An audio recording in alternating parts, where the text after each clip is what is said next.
Hello friend, in the previous lecture we had seen the looping or iterative statement in Java. For example, while loop, do while loop and for loop.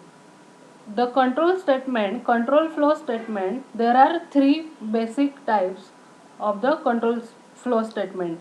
The first one is the decision making statement, or we say that the selection statement.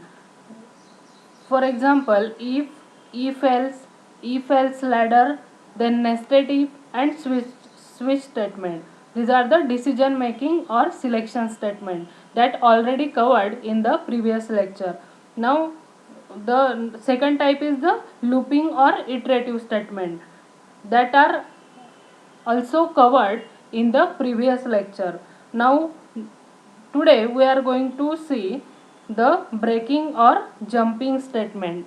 So Java break and continue statement are used to manage the program flow. We can use them in the loop to control the loop iterations. This statement let us control loop and switch statement by enabling us to either break out of the loop or jump to the next iteration by skipping the current loop iteration. So in this tutorial we will discuss each in detail with example. So first we have seen the break statement. In Java, break is the statement that is used to break the current execution flow of the program. So friend, in the switch statement, we had already seen the example of this break statement. So we can use the break statement inside the loop or switch case, etc. If the break is used inside the loop, then it will be terminate the loop. If the break is used inside the innermost loop, then the break will terminate the innermost loop only and execution will start from the outer loop. So if the break is used in switch case, then it will be terminate the execution after the match case. Use of this break we have covered in our switch case topic. So the syntax of this break statement is, here is the jump statement and we write the break keyword and we give the semicolon. So the data flow diagram of this break statement is like that. Suppose here is the condition. If this condition is true, then the statement will be executed. And suppose if this condition is false, now then we are going to again check for that condition. So in this example we are using break inside the loop. The loop will be terminate when the value is 8. So here the class breakdown demo, in that class we use the for loop. Here in the for loop I take the variable I equal to 1, then I is less than equal to 10 and I plus plus. Now here in the for loop I will take the statement if I equal to 8. When the value of I equal to 8, then it will be break from that loop, and here I will print the value of I. So the output of this expression of this program is 1 2 3 4 5 6 7. If the value of the I is 8, then it will be break from that for loop. So this is the break statement, and next one is the continue statement. In Java, the continue statement is used to skip the current iteration of the loop. It jumps to the next iteration of the loop immediately. We can use the continue statement with for loop, while loop and do while loop as well. So the syntax is jump statement and continue statement. So we see the example. Why we use the continue statement? Continue statement is used to skip the current iteration of the loop. It will skip only the current iteration of the loop. So here in this example we are using continue statement inside the for loop. See, it does not print 5 to the console because at the fifth iteration continue statement skip the iteration. That's why print statement does not execute that part. So here here the program, in that program I take the for loop I equal to 1, I less than equal to 10 and I plus plus, and here if I equal to 5, then it will be continue from this iteration, and we again print the message system.out.println and we print the value of I. So here what is the output? Output is, it will be print 1 2 3 4. When the value of I will be 5, it will be skip that iteration and go to the next. Here 6 will be printed, 7 8 9 and 10 will be printed. So this is the break and continue statement. So this is the breaking and jumping statement. So this these are the loops in Java, that means control flow statement in Java. In that we had seen all of these three categories: decision making, looping and breaking statement. Now next point in the Java is the data types. Java data types. So, friend, we know that there are two categories. The data type will be subdivided: primitive and non-primitive data type. So, the variable stored data, but the fundamental problem arises as what kind of data is the variable storing. So there can be lot of confusion. So we had used the data type. So here the Java data type. Every individual bit of the data that is processed every day is categorized into the types. The types of data is known as the data type. Java use various kinds of data type. However, the data types are mainly of the two categories: primitive data type and non-primitive data type. These data types are already hard coded into the compiler to be recognized when a program is executed. For example, integer, float, character, these are the primitive data type. And non-primitive data type means these data types are special types of data which are user defined. That is, program contains their definition, and some examples are classes, interfaces. These are the non-primitive data type. Now we see first what is primitive data types in Java. Java primitive data types are the one which are predefined by the programming language, which in the case is Java. Without primitive data type, it would be impossible to frame the program. So the primitive data types is also called as the building blocks of the non-primitive data types. So these there are in the Java there are 8 primitive data types are available. So these are integer, float, character, boolean, byte, short, long and double. So integer data type. In int is used for storing the integer value. Its size is 4 bytes and has default value of 0.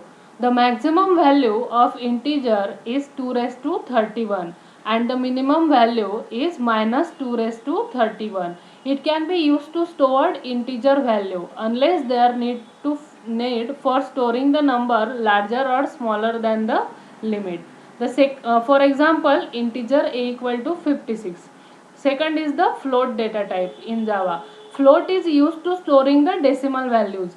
Its default value is 0 of and has the size of 4 byte.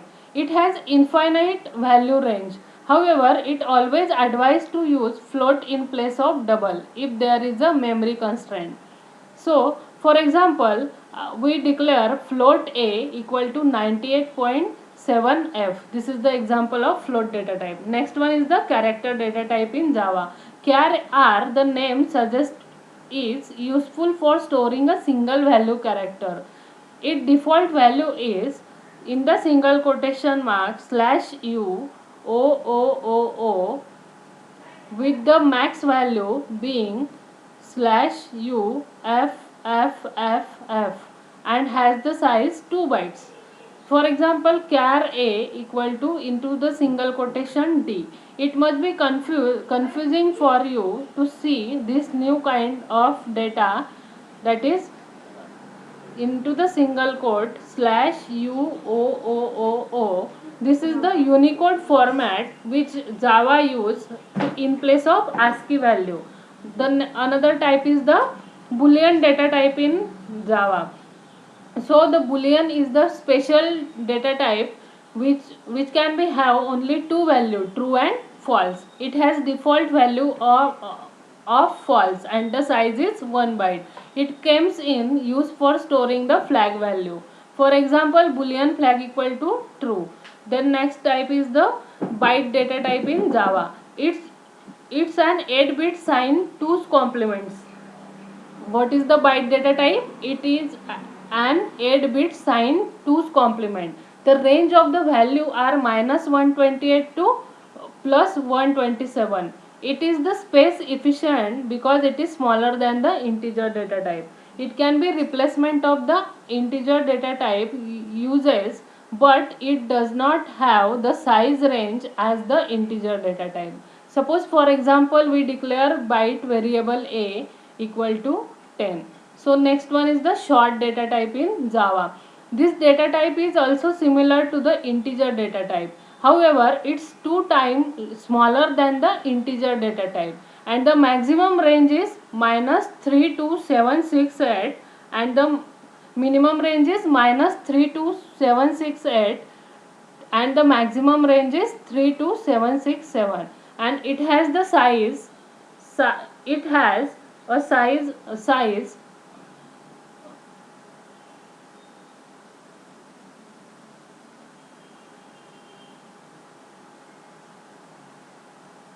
it has the size of the 4 bytes. So here the example of short data type is short a equal to 54.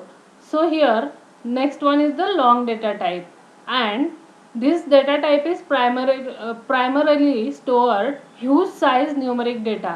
It is the 64-bit integer and range from -2 raised to 63 to +2 raised to 63 minus 1. It has the size 8 byte and it is useful when you need to store data which is longer than the integer type.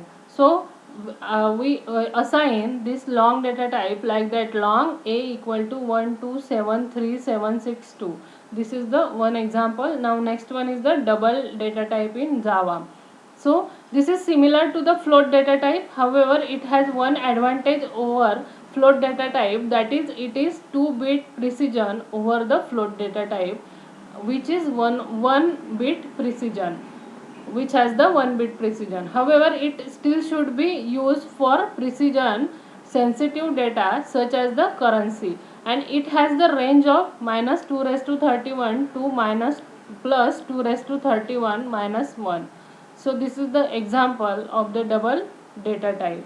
So these are all are the different data types are available in the Java language. So now next type is the non-primitive data types in Java. These are the data types which have instance like object, hence they are called as the reference variables, and they are primarily classes, arrays, string or interface. So these are the non-primitive data types: classes, interface, string and arrays. So classes in Java means this is the special user defined data type. It has member variable and class method, and they are the blueprinted by the object. So this is the example. Here class data player, in that class there are the variable a, b, c, and here is the method teach method, and in that method we write the two messages. So this is the class. It is the incomplete example.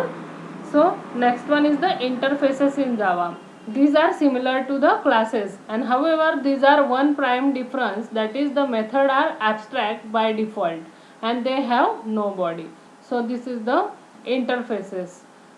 Similarly, like object, interfaces are also the blueprint of the class. So next is the strings in Java. So you may know string as a collection of character, but in Java string is completely different class altogether, and it's located in java.lang.string package.